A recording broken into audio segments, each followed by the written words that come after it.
ඔන්න ඉතින් පුතේ මේ ජහුට මාමට වෙච්ච සත්‍ය සිදුවීමක් තමයි මේ කියන්නේ. ඉතින් මෙහෙම අහන්න මේ කතාව. මම කොණ්ඩේ කපන්න ගියා.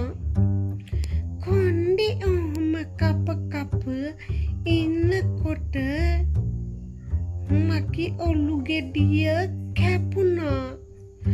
ඔන්න එතකොටම ලේ වර්ෂාවක් කොණ්ඩෙන් ගලාගෙන ආවා. මම සැලුන් එකේ පොරට බැන්න පුතේ තෝ කොණ්ඩෙද කපන්නේ මගේ ඔළුවද කියලා. ඔන්න එතකොටම උට මල පැනලා මගේ මුළු ඇඟම කපන්න දඟලනවා.